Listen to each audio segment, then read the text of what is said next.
আসসালামু আলাইকুম, সবাইকে স্বাগত জানাচ্ছি। তো আজকে যাচ্ছি ঢাকা থেকে সিলেটে। তো সিলেটে যাওয়ার জন্য চলে আসলাম ঢাকা এয়ারপোর্ট। উম এটা হচ্ছে ঢাকা এয়ারপোর্টের ডোমেস্টিক লাউঞ্জের এটা হচ্ছে 2nd ফ্লোর। তো খুব বেশি ক্রাউড ছিল, যার কারণে আমি 2nd ফ্লোরেই চলে গেছিলাম। এখানে হচ্ছে আমার আম হচ্ছে লাউঞ্জ আছে এখানে।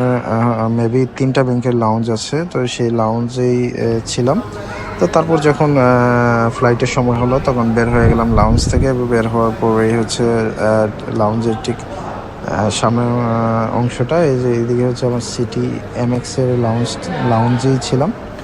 তো বের হওয়ার পর একটু ভিডিও করলাম, এই হচ্ছে অবস্থা। আর ফ্লাইটে যেদিন ছিল সেদিন হচ্ছে খুব বেশি ক্রাউড, মানে অনেক লোকজন ছিল। আর এট এ টাইম 2টা ফ্লাইট ছিল সিলেটের। তো আর হচ্ছে কাজ যে একটা কোম্পানির প্রোগ্রামে এসেছিলাম গেস্ট হিসেবে, সেই জায়গায় প্রোগ্রাম শেষ করে সিলেটে ব্যাক করছি। তো মোটামুটি টায়ার্ড ছিলাম। তো 2nd ফ্লোর থেকে নিচে নেমে যাচ্ছি। হয়তো এখানে ফ্লাইটের টাইমটা হয়ে গিয়েছে। আপনারা বুঝতে পারবেন যে নিচের অবস্থা দেখলে যে কি পরিমাণ ক্রাউড ছিল, মানে অনেক বেশি প্যাসেঞ্জার ছিল। নিয়ে দেখেন কোনো একটা চেয়ারও খালি ছিল না। ওভারঅল সবকিছু মিলায় অবস্থা।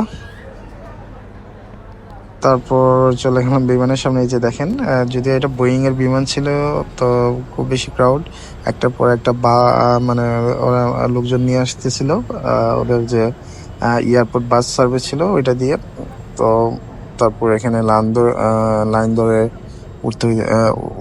উঠতে হইতেছিল, তো অনেক বেশি ক্রাউড ছিল। তারপর সবকিছু মিলে আসলাম আমার সিটে এসে বসলাম। তারপর অনেককেই পরিচিত, অনেকেই আশেপাশে দেখতে পেলাম। যদিও ভিড় বেশি থাকার কারণে আসলে খেয়াল করা হয়নি আগে। তো এখানে অনেকেই পেলাম এবং একটা ভিডিও করলাম, এই হচ্ছে অবস্থা। তো আসলে সিলেট থেকে ঢাকা থেকে সিলেটে আসলে আসতে বিমানে বেশিক্ষণ লাগে না। সর্বোচ্চ 25 মিনিটই লাগে। বাট এখানের যে প্রসিডিওর আছে সেই সময়টা, চেকিং করার পর যে টাইমটা থাকে, বোর্ডিং পাস নেওয়ার পর যে টাইম, তারপর হচ্ছে বিমানে উঠা, বিমান